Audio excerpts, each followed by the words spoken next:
Welcome back to Your Win-Win Teacher Business.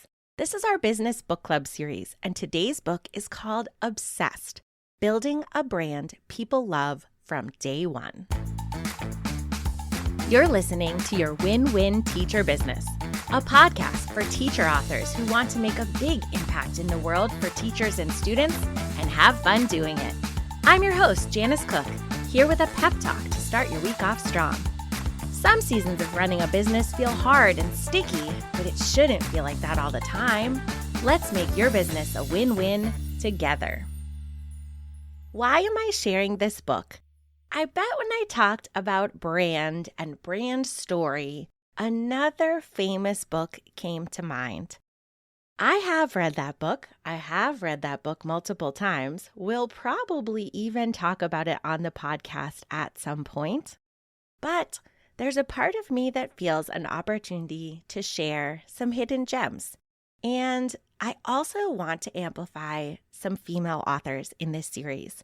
There's no reason that we can't do a 50-50 split in Business Book Club with male and female voices. So, Obsessed is a lesser-known story about branding, really zooming out and talking about brand in a different way today. And I think that it's really exciting to take a brand that we have a really clear vision on and an audience that we feel really clear about and a train that's left the station a while ago and stop and think, oh yeah, I could attack this from a totally different angle and get a whole new world of ideas. As a consumer, you have brands that you are obsessed with. As you scroll social media, you hear people sharing things that they can't stop talking about because they're changing their life and they're a huge part of who they are as a person. And so on this journey of thinking about things differently in the book Obsessed, we want to think, how can we get people talking about your brand the way they talk about their favorite brands? There's no reason that we can't have raving fans behind your teacher business, just like you're a raving fan for so many brands in your day. So that's the journey that we're taking today.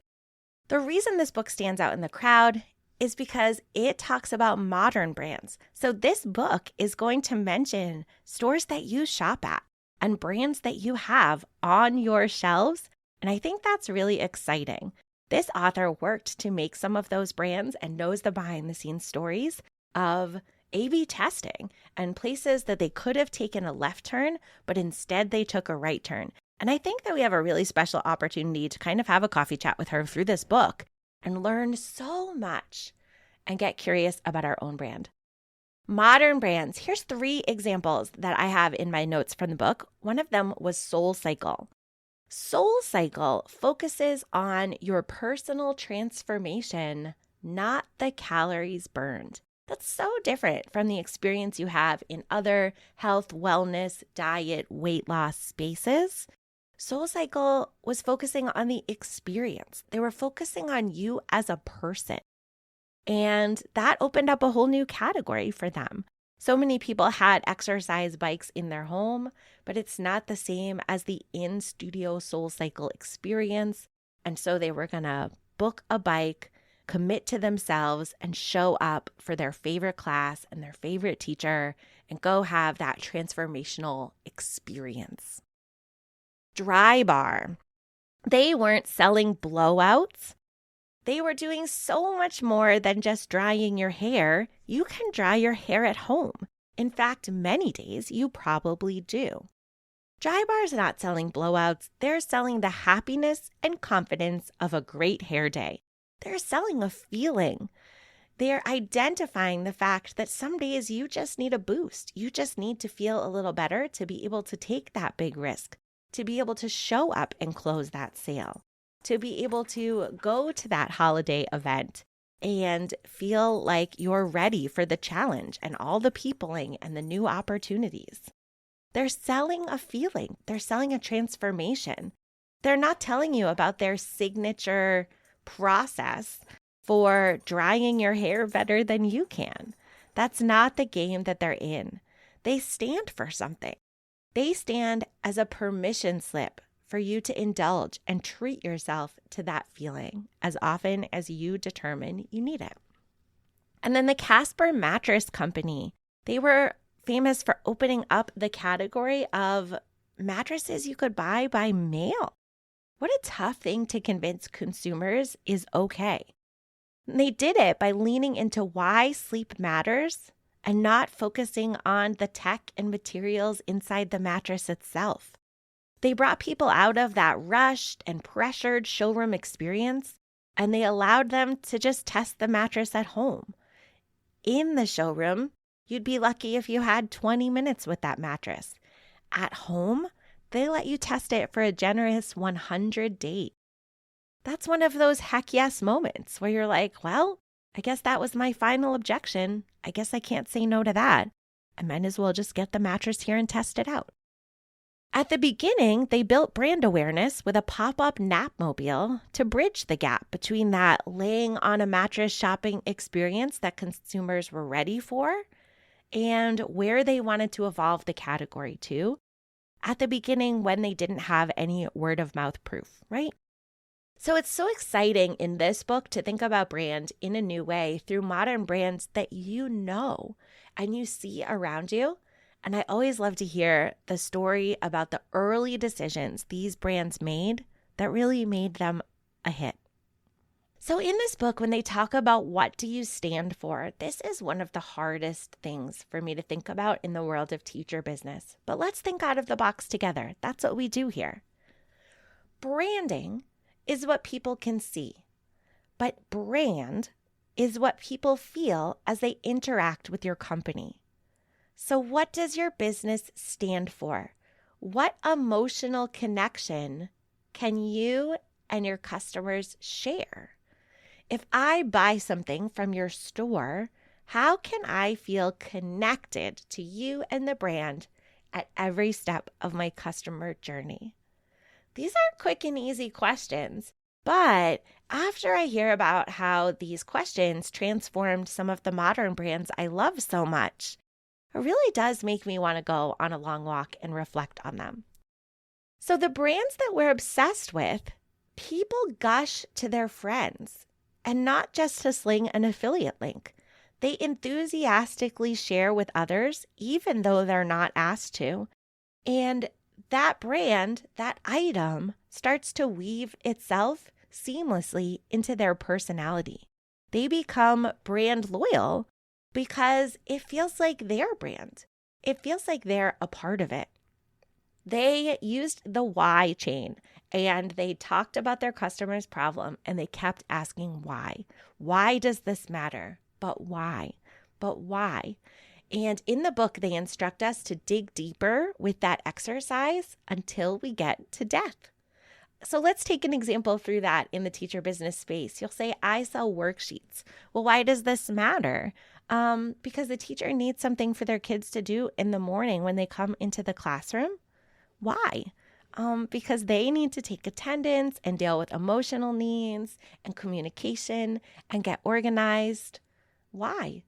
Because if they don't get themselves organized, they're going to lose the whole day of instruction, spinning their wheels and tackling things that should have been handled at the beginning.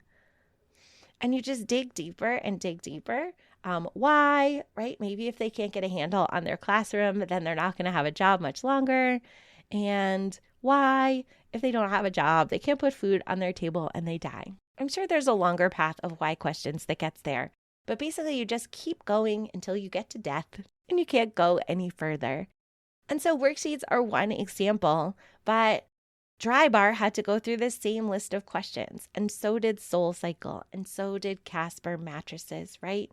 And it really helps you uncover the internal reason why someone finds themselves shopping today at all. The book reminds us of the power of enthusiasm for a joint cause. And I remember when I started Louise Henry's Asana course, she started right at the beginning by sharing one of her big dreams. And she was the first person as a teacher who had ever done that for me. She was like, thank you for this course. Whenever you purchase something inside my brand, you are helping me build this in-person facility for adults with autism. I'm going to build a place for my brother to be, and I'm going to build a place for him to thrive with other people that are like him. And you invested in me, and now you are a part of this cause together. And I still remember that moment many years later. She since has opened up a more formal way that you can contribute to her charity on a monthly basis. It's called Tim's Club, if you want to look it up on Instagram. But she says, like right from the beginning, every sale that I make, money directly funnels into that dream. So thank you for caring about that cause. And now we're on this journey together. And for that reason, I still check up on Tim's Club and the progress she's making publicly on her dreams every single Friday. And I remember her brand, and it brings a smile to my face. And every Friday, it makes me want to talk about Tim's Club and tell everyone I know. And every time I talk about Asana, I think about Louise Henry. And every time I talk about Asana, I think about Tim's Club. And I mention it to people who have something in common with me so we can all help her get to that dream faster. And so think about how that's different from the experience of when someone buys something in your brand right now. We might be solving a small problem that they have today or tomorrow, but we might be missing an opportunity to link arms with them and have something in common and have some enthusiasm to make a difference and be a part of something together. In the book, they said to offer less, but to stand for more. We don't have to solve every single problem out there, but if we solve a couple of problems in the world and do it in a way where we really stood for an important cause and brought people on that journey with us in a meaningful way, I think we'd be much happier with how we spent our life when all of the business comes to an end. And so a favorite quote I wanted to share with you from the book says, "Obsession comes when you build a brand that's 100% in service of its audience." And it just reminded me of the importance of stepping away from the regular part of business where you need to make money. That's why businesses exist. #capitalism.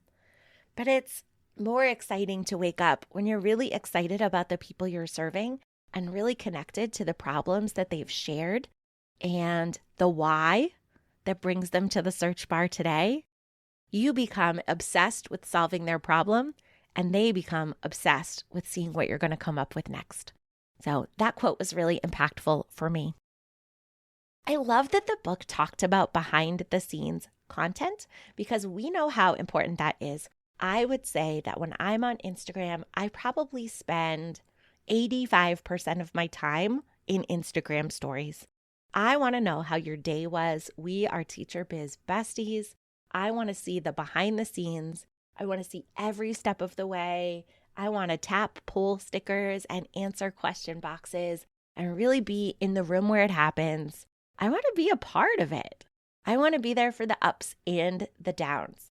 And I wonder if your audience wants that too.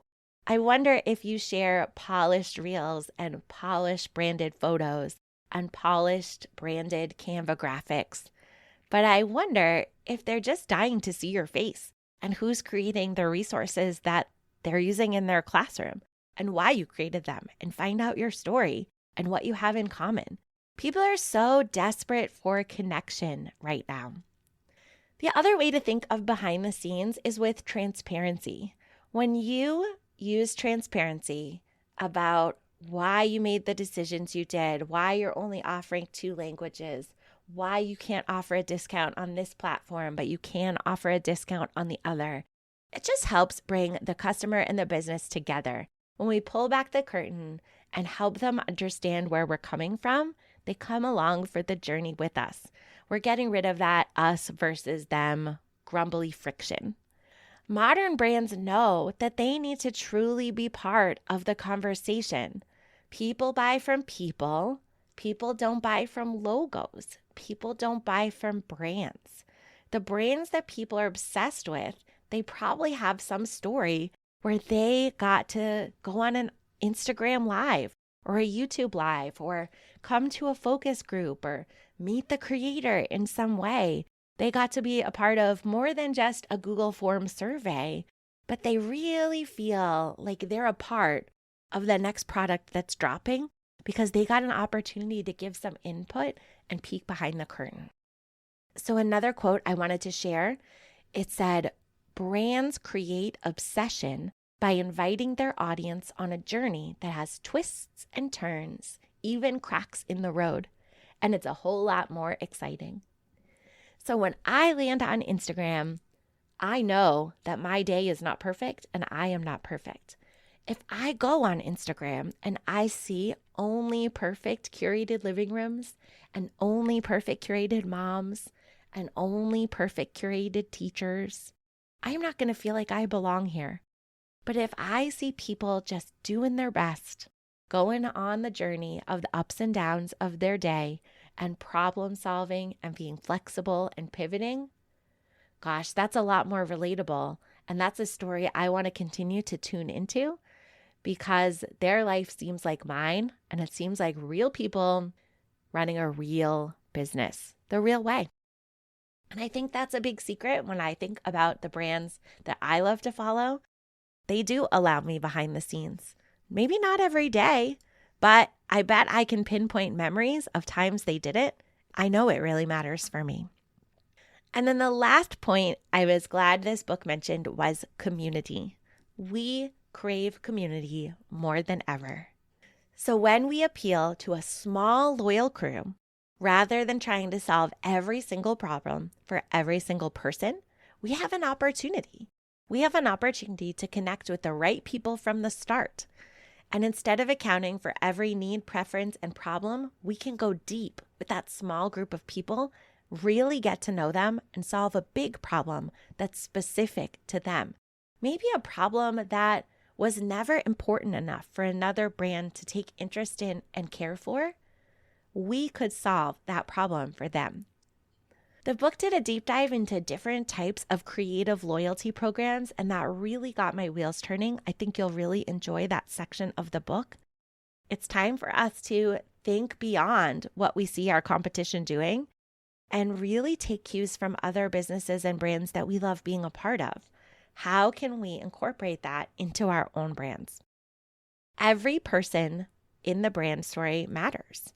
Every customer that buys something, every shopper that comes, interacts with our brand and doesn't buy something. They all have a story of what brought them there. They have a story of their experience, and we can learn from each and every one of them. If we get curious and we get humble and we ask for their input and we truly read and act on their feedback. That's how we create a feeling of community, where customers don't want to give up when a small bump in the road happens. And we create brand loyalty. They'll be less tempted by another shiny choice that is served up by the market if they feel a part of our brands. They're going to say, no, I get all of my science labs from Rebecca. I don't even want to look at these other ones the TPT search bar served up. She's my girl because. And so the final quote I want to share says, when choice is more of a burden than a gift, the brands that don't force people to think too much win. And additionally, this brought me back to that age-old example of not wanting to dig through a Cheesecake Factory style menu at the end of a long day. But on a deeper level, it made me think about how often when we're shopping, we're tired, we're overwhelmed, and we're frustrated. And so the brand that can most clearly communicate their message and speak to me is going to win, because I got to check out fast and solve my problem and feel better.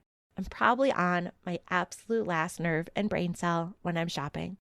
And so when I go in to a high-end restaurant, the experience I get is that the chef decided that we're having an appetizer, an entree, and a dessert. And he's made 2 choices for each one. And those are the only choices I have to make, right? Do I want beef or chicken? Do I like mustard or do I like blue cheese? A very small menu of choices. And I get to my transformation of feeling rested and cared for and fed so much faster. I loved this book because it encouraged me to take a modern look at my own business. And you might think that your business is different from the businesses you read about in this book, But the shoppers that are shopping in your store today have their own brands that they're obsessed with, and they have their own brands that they love. And those brands took the time to care about them and make them part of the community and pull them behind the scenes and tell them what they stood for and stand out in the crowd in a way that they can't stop telling their friends how obsessed they are. So if we don't keep up and we don't take some lessons from these modern brands, then it makes sense that shoppers at some point are going to stop resonating with the way we're conducting business because they become accustomed to a certain practice from the other brands they're shopping for in the same day and the same week. So maybe you'll read this book and maybe you won't, but either way, I encourage you to think about a modern brand that you are obsessed with and how that feels for you as a consumer. And maybe you'll just get curious about how the shopping experience goes inside your own brand and find a way it could be more modernized.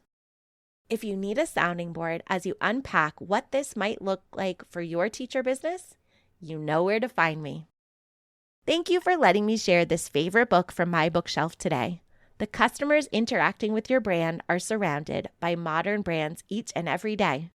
They have favorites they are obsessed with, and so I think this book offers great food for thought on how we can make our customer experience the very best that it can be. If you have a book that's collecting dust on your bookshelf that you're hoping I'll cover here on the podcast, I'd love to hear about it. I have a personal goal to balance male and female authors during this series, so reach out and share a book by both a male and a female author at the end of this episode. That's my challenge to you. Remember, you don't have to run your business alone. Read books and talk about them with Biz Besties. Share about this book on Instagram. Tag me at TeacherJaniceVA. Slide into my DMs on Instagram anytime to talk about the ups and downs of running a business. Leave a review on Apple Podcasts and share a takeaway from the book with others to help them on their teacher business journey. Thanks for making this podcast a part of your day. To grab a link for the book we discussed today, as well as look at a growing list of all my favorite things, go to cookfamilyresources.com/my-favorite-things. I'll also leave that link in the show notes for you. And if this podcast is becoming one of your favorite things, please consider heading to Apple Podcasts to share a review so that I can connect with and support even more teacher business owners. See you in the next episode.